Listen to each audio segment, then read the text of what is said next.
Your articles are rife with innuendos and pregnant with falsity. We do not intervene in the affairs of the armed forces.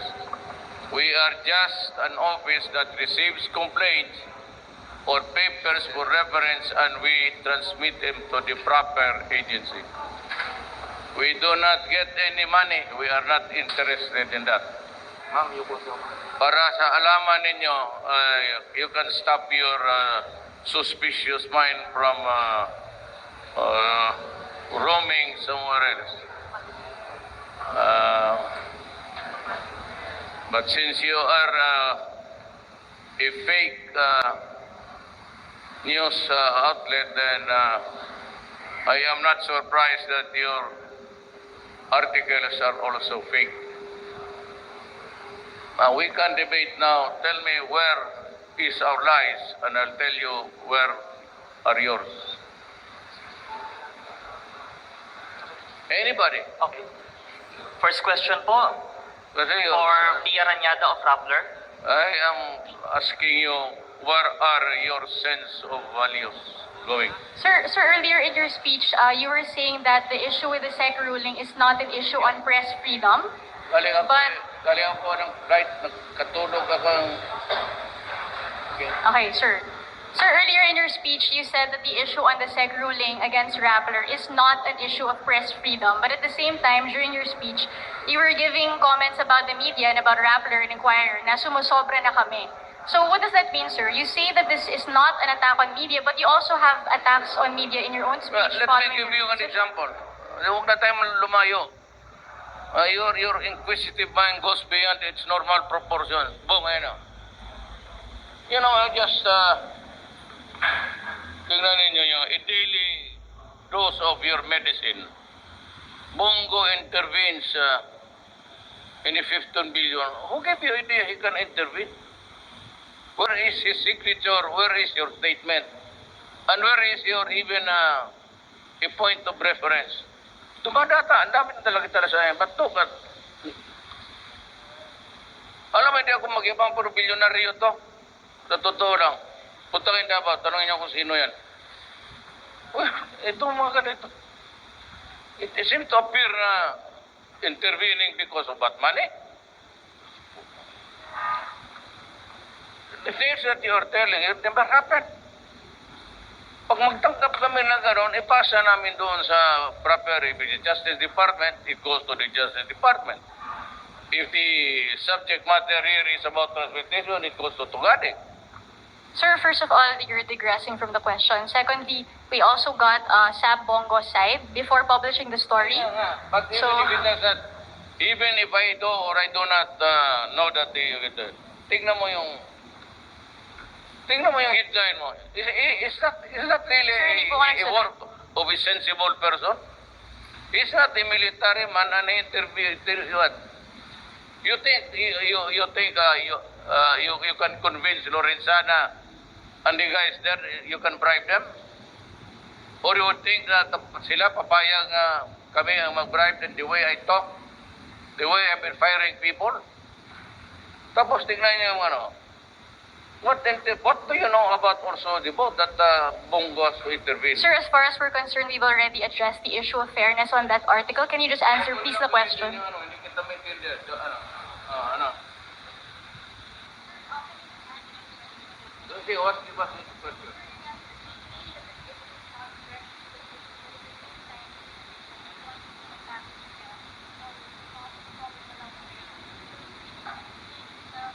I am now explaining even with your article. Find a way na masabi ka nagtotoo, nag-intervene kami. I'll give it to you. And if you can find, I will ask Bong to resign tomorrow. Work on it tonight. Let me know tomorrow and I will fire him. If he did intervene, even for one word. Kasi kayo, tignan ninyo yung mga article ninyo. Maligaya kayong gawin nyo sa kapwa-tao ninyo yan araw-araw. Just because you have the power of press freedom. The issue here is not press freedom. The way your masters, the elite yung may-ari niyan.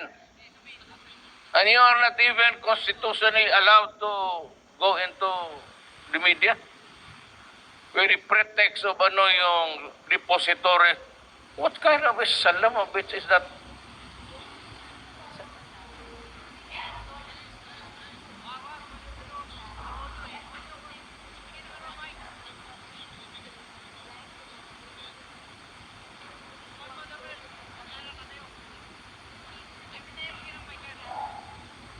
Wala technicality. The Constitution does not really allow your company, of which you are a worker of that company. You are a Filipino who was allowed to abuse our country. And you are an active participant of that. Yan ang mahirap. In the name of the Holy Grail of press freedom. Thank Yan ang totoo talaga yan. Thank you, Pia. Next question, Ms. Rose Novenario. Sumubra kayo. Pati ako ilang. You're not only throwing toilet paper, you're throwing shit at us. Ay, sir, good evening Sumubra po. kayo. Talaga. Sir, good evening po. Yung amo mo, anong kaso niya?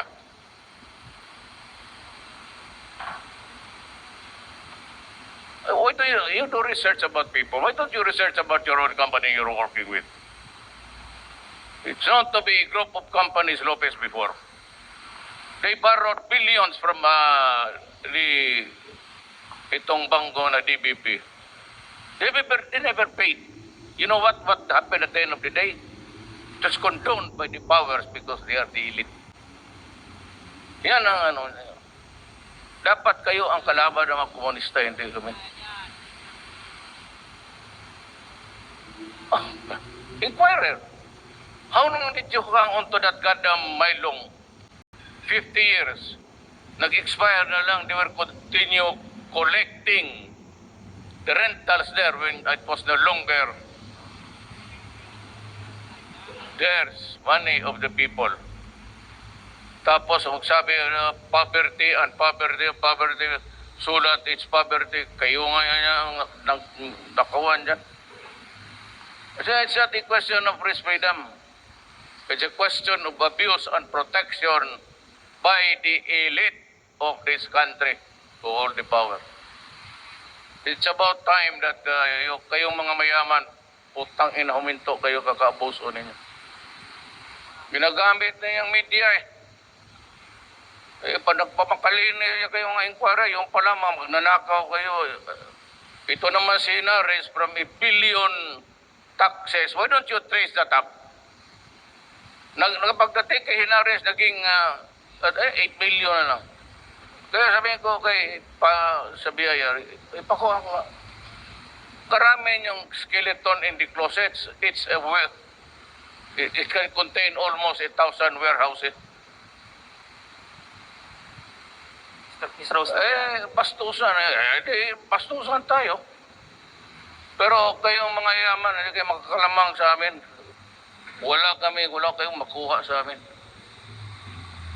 Tignan ninyo, one of these days I'll file a plunder case. Pag pinayag ko plunder case, you will go to jail without a bail. Tignan ninyo. Gago kayo. Yung inyong mga reporter, they will be allowed to criticize us. But you go to jail for your crime. Or crime. Pero kayo, you continue being employed. Hindi namin ipasira. Hindi ko ipasira yan. Bakit ko ipasira? Hindi ko kilala yung putangin ng sekre yan. Puro Aquino yung trabahante dyan. Bakit kami ang curtailment of press freedom? Katagalan ninyo naglumilitse sa amin. Pati tae na nga, tinatapon ninyo sa amin. Kayong pa kayong magsabi ng curtailment of press freedom? Masyado ninyong abusuhin yan. It's a privilege in a democratic state. You have overused and abused that privilege in the guise of press freedom. Hindi nga kayo, you did not know that you were working for a government.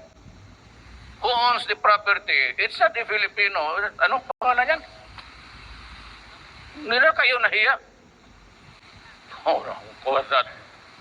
You know that it is being funded. Baski sabihin hindi that owner.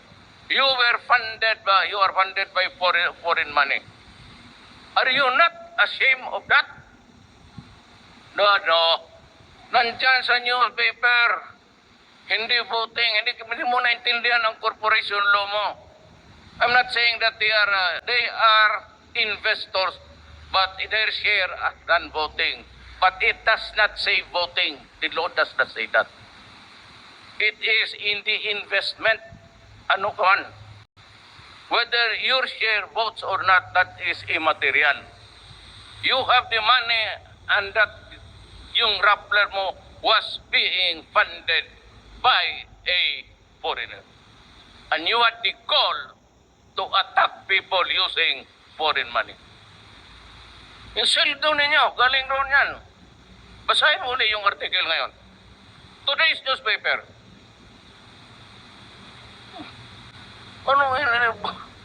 Bakit ka magbuting? No need to vote. You can influence. Eh kung sabihin mo, I will withdraw my exposure. Oh, saan kayo makuha ng sweldo? Hindi magkausap talaga kayo. Bakit? What do you want? You know, you can always go into a horse deal. No need really to, putang ina yung kumpanya mo, pera ko yan. Although I do not have a say in the management of what Pia Ranada says, but I can cripple your company by just withdrawing my investment in your corporation. Yes, ma'am. Hi, sir. Good evening po. Sir, meron na po kayo na pipisil na ipapalit kay dating CHEDCOM Chairman Likwanan.